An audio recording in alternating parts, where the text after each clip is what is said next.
amigos de Misceláneas Históricas, muy buenas noches. Un poco fresco, pero da igual. Hoy tenemos que recordar a Manuel Belgrano. Precisamente el domingo se cumple una fecha más, o un año más, 201, de su fallecimiento. Coincidencia con este hombre extraordinario, hoy, por ejemplo, tenemos el bicentenario de la muerte de Güemes. Y Belgrano, Güemes y San Martín forman el trípode de los principales héroes de nuestra nacionalidad. Por encima de ellos, solo Dios. Ninguno puede ubicarse y darse en estos tiempos que corren ideas de consagrarse como superior a estas tres grandes figuras. Por eso, Manuel Belgrano, que se llamó Manuel José Joaquín del Corazón de Jesús Belgrano, era hijo de Domingo Francisco Belgrano y Peri, de la Liguria, Italia. Su padre fue comerciante, se radicó en España y siguió con el comercio y luego vino a América. Y aquí nació Manuel Belgrano. La madre de Belgrano, María Josefa González Casero, tenía una mezcla de andaluz y genovés. Descendía de un padre paraguayo y una madre porteña. Y nació precisamente en Santiago del Estero. Manuel Belgrano, ese nacimiento fue el 3 de junio del año 1770. Manuel Belgrano se educó en la vieja Buenos Aires. Sus padres, que dicho sea de paso, era una familia numerosa, pero la base, el sustento para irse a Europa, como lo hizo después, fue la enseñanza recibida en el célebre colegio de San Carlos, aquel colegio que habían fundado los jesuitas en Buenos Aires. Con ese bagaje, a los 16 años, partió para Europa. Era costumbre de las familias acomodadas mandar a sus hijos a Europa.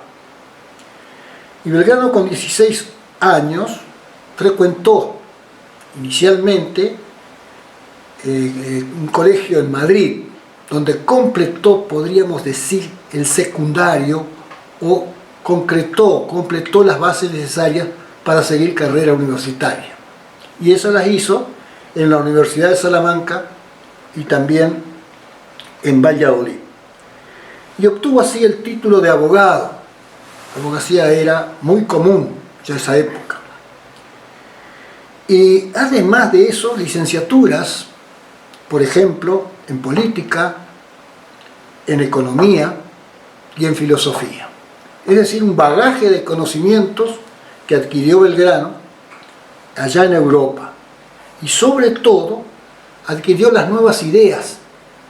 El siglo XVIII se caracteriza, ¿no es cierto?, por las nuevas ideas que aparecen en Europa, que van reformando el viejo estatus, ¿cierto?, en lo político, en lo económico, en lo religioso incluso, y van dando nuevas ideas, algunas demasiado aceleradas que rompen el esquema anterior, otras más conservadoras que van poco a poco haciendo sus cambios.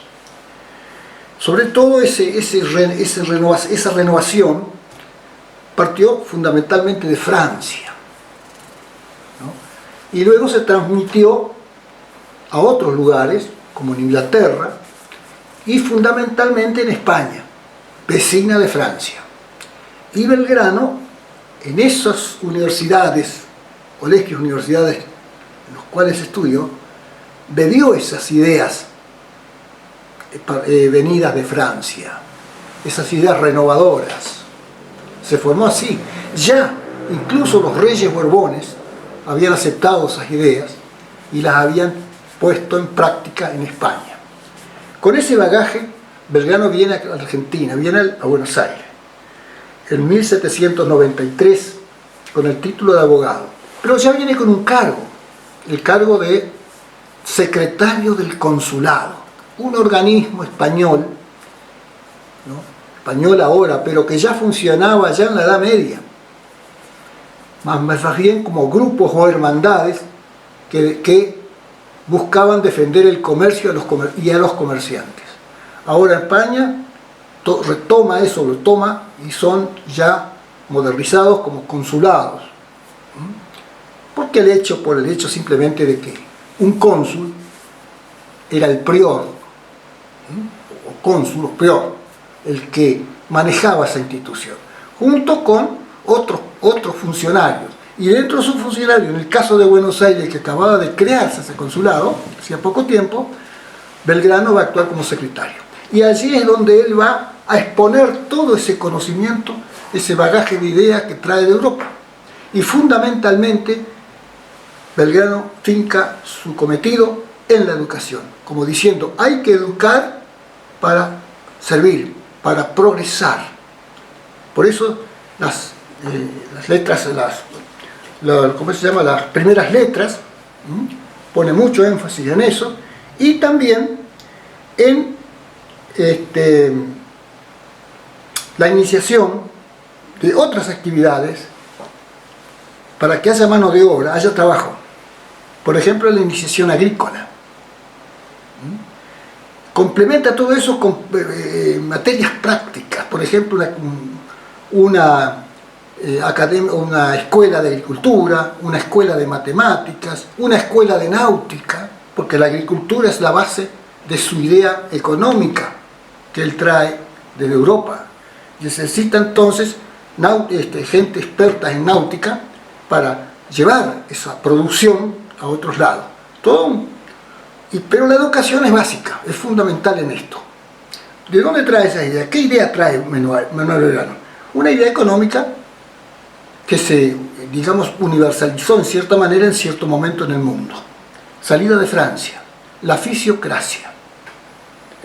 Estaba el mercantilismo antes, cuyo, digamos, ejemplo, o mejor dicho, se fijaba más bien la riqueza de una nación era en el oro y la plata.